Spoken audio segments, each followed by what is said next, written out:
Hello there, my name's Joe and welcome to my channel.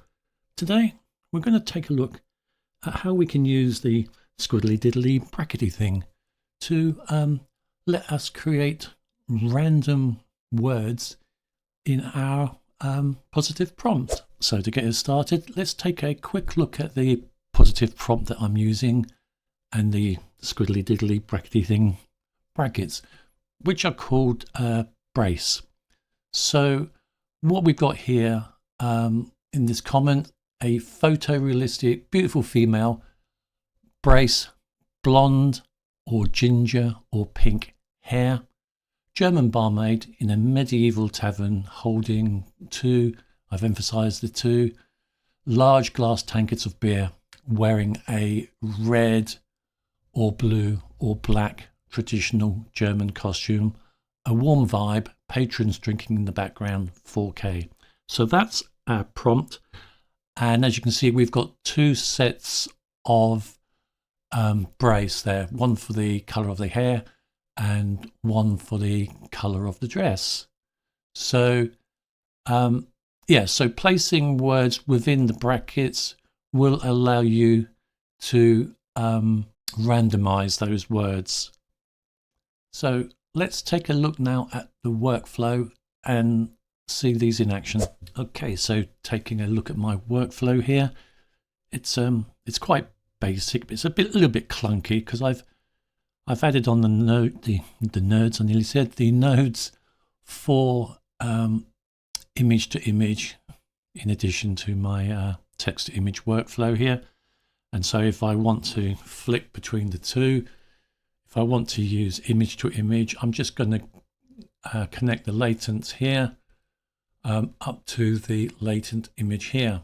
If I want to use text to image, then I use the empty latent image latent from here and attach that to the latent image here on the K-sampler. So that's all I'm doing as I swap between text to image and image to image, is really just flicking between these two latents.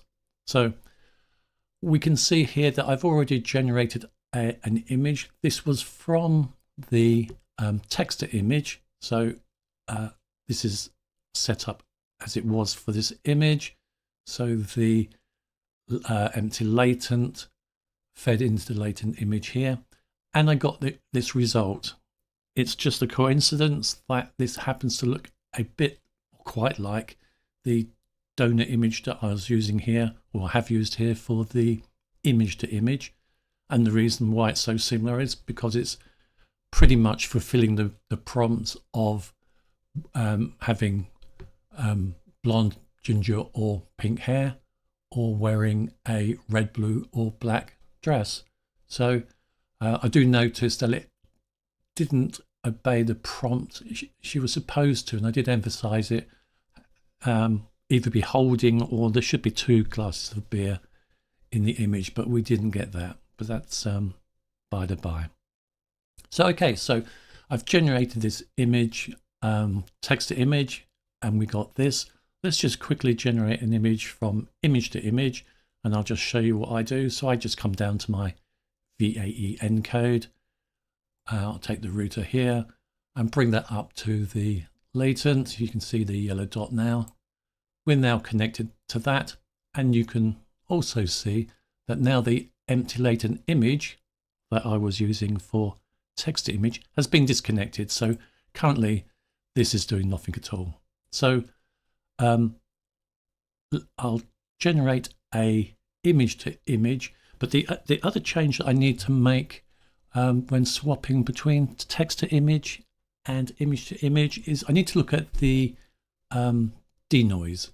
So if I am using image to image, which we are going to do now, I would reduce the denoise a bit to give it to try and make it a bit closer to try and make it much closer to the donor image that we've got over here in the bottom left corner. So I'm going to bring the denoise down for image to image to 0.8.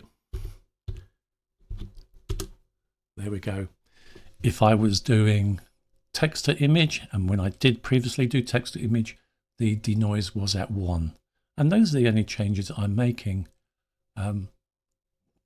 Possibly worth mentioning that for the text to image, the size of the image is 1024 by 768.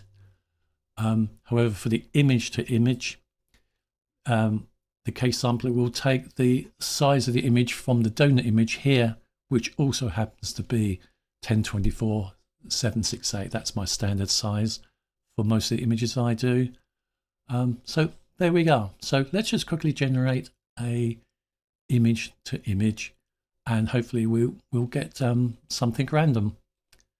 Before I do that, just one further point.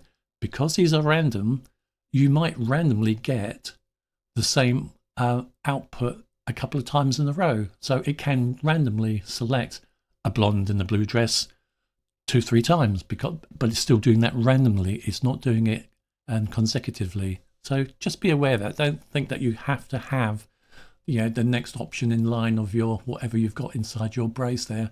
It may return to the first color hair or the first color dress a couple of times. That does happen. Anyway, enough waffling. Let's press Q prompt.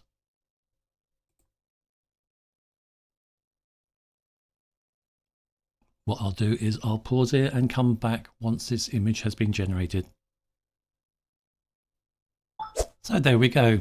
And quite nicely, we've got the ginger hair, and randomly the dress is black this time. So that's pretty much really what I wanted to show you. So just to very quickly go back to the comment. So within the brace, I use a word, I then did a space, and I placed a pipe. I think it may or may not work for comma. I didn't bother try because I know it works with a pipe. So excuse me. So pipe, word, space, pipe, word, close the brackets, and you can do this as many times. The another thing to bear in mind, if you do use braces like this to randomize some of the words in your comment, is that when you replay, when you execute a new image, the case sampler always goes back to the very first node to be changed, and that will be, in this case, it will always go back to the positive prompt because it has to look at these words again. So it won't, quite often it will normally just start off from the case sampler, won't it? So it will take a little bit longer to generate images. So there we are on that. Now the last thing I'm going to do is I'll demo some of the images. I took 6 images, or generated 6 images, text to image, and I generated 6 images, image to image. But when I was practicing this the other day, I had a problem, and it took me a little while to work out what was going on, because I was getting the exact same results. I was getting different images, but the same results from the braces, i.e.